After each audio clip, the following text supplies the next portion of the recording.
All right, we're gonna do a little informal situation. Bad Bunny just had a big Super Bowl event last night, and at that event, some real people really got married. That was not an actor portrayal. Those were people who really did get married at the Bad Bunny concert as a part of Bad Bunny's concert. And so that got me to thinking, how is this election? If that were me, would I have said yes to that? Like, I guess what happened was these were some homies or something like that, and they invited him to the wedding, and he was like, "Hey, do you want to do the wedding at the Super Bowl performance?" And they said yes. And so I started to think about like, okay, so I'm a weirdo and I'm into astrology and shit. Would I take this invitation? Because I also love Bad Bunny. I really love Bad Bunny's music and it was a great performance and all that sort of stuff, right? So I would want to, and I'm not famous, and so I would like the opportunity to participate in that event. So if given the opportunity, would I take that? So but I'm also an astrologer and I really care about the timing. If I ever get married, then I will care very deeply about what time of day we actually perform that ceremony because I think that magic is a real thing. So let's take a look at the election. So it's hard to know exactly what time it was. It was something like an hour and a half after kickoff. So kickoff was at 3:30 local time in Santa Cruz or in Santa Clara, California. And so we're looking at something like 5 p.m. That tracks based on the amount of light that was uh, available at the event. Like it looked like it was sunset time, but like not quite. The sun had not quite set yet. So I feel pretty good about this chart. So this has the sun in Aquarius, the moon in Scorpio, and Leo rising here. So that means that the sun is in Aquarius in the seventh house in the area of the chart that has to do with partners and marriage and stuff like that. So to see the ruler of the rising in the seventh house does look kind of cute for a wedding election. Like to see that kind of thing. Like to see the seventh house being kind of the most important thing that's going on there. I do not like seeing Mars directly on the descendant to the degree, basically. This is I would never ever elect this. If you come to me for a wedding election, and I have elected weddings before, you can go to zambonifunk.com to do that. I will never put Mars on the descendant. This is a curse election. Like I would only ever put Mars on the descendant if I wanted bad things to happen to the partner or bad things to happen to the partnered. Like the seventh house doesn't have to be a partner that you like. It can be an arch nemesis or something like that. So if I were trying to curse an arch nemesis, then I would probably still not put Mars on the descendant because it's so easy to just go off the rails. It's so easy to get some blowback on that. I don't like it. I don't like it. I don't like seeing this Pluto here either. I would not put Mars and Pluto in the seventh house under the beams of the sun. So there's going to be like a bunch of seething shit that you can't like. So the sun here feels like Bad Bunny to me. He's the star of the show, right? And then there's a bunch of shit happening behind the scenes that you don't even really necessarily notice. And so this looks like a rocky road. I do like to see Venus in the seventh in a wedding election. You know, the last degrees of Aquarius. This is not a super comfortable Venus. This is, I don't like it. I don't like it.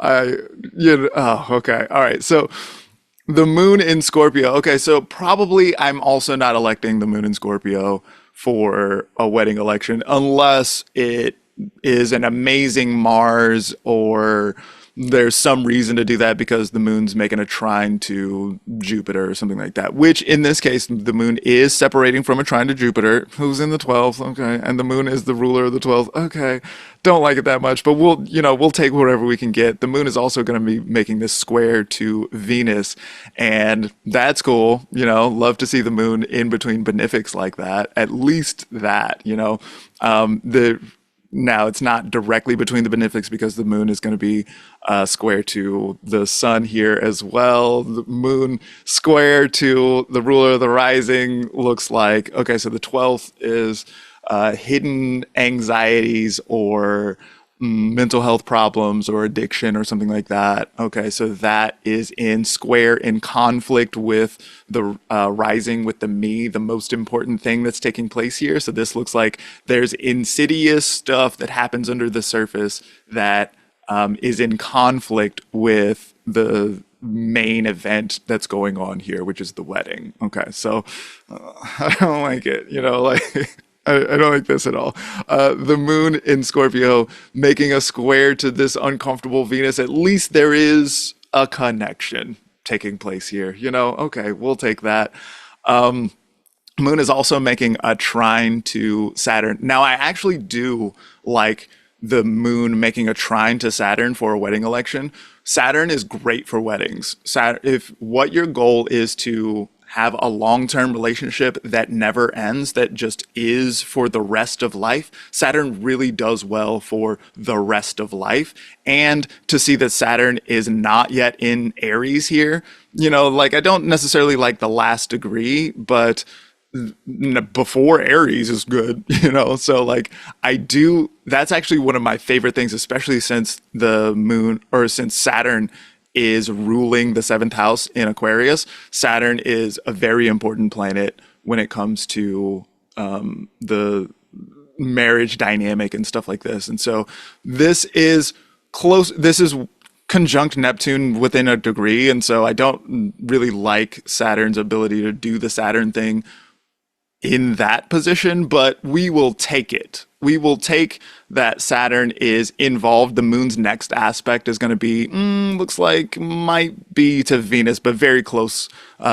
is going to be a trine to Saturn here. So, moon trine Saturn, I do like that in a wedding election. Okay, so this Venus is also squared to Uranus and Taurus. None of this looks that good, yo. Like the only thing that I like here is the moon is making an aspect to Saturn. When the moon making an aspect to Saturn is the best thing in your election, it's a rough time. It's a rough time. I honestly think that if I were given this opportunity, if Bad Bunny had invited me to this event, like I invited Bad Bunny to my wedding and he was thinking about it, but then he was like, "Hey, would you just want to come do it at the concert?" I would have a hard time saying no to that. The social pressure would be really high, and it depends on what she thinks about it also. But man, I don't like this election. I would never ever give this election to someone as an elected thing. This looks like it is going to be a rough go. You're going to have a rough go of things here. Now, it is fixed signs all over the place here, so fixed signs are good for longevity. So are you like seething under the surface for the long term? Like, I don't like it. Oh, I want to be so excited and I love love and I'm so it's beautiful that they got to do this together and like que linda boda que sea, pero a mí no me gusta tanto. If you want a reading or an election, you can go to zanfonifunk.com. I will do way better than this for you. Check you later. All right, so here's what I would probably do in order to say yes to Bad Bunny, because that's what I would want to do. I would want to say yes to Bad Bunny. In order to do that, I would probably fake it. I would sign the document the day before while the moon in Scorpio was making that trine to Jupiter, not separating from you want the moon applying to that trine. And I would make it so that the rising sign was way better than this bullshit. And so that's probably how I would navigate that. Like because the magic is real. And so we're gonna get whatever the election serves up. And so I would try to have signed the document already so that I could fake it and still participate in the fun, the lavish Super Bowl thing. That's how I would that's what I would pitch to my fiance. Let me say that.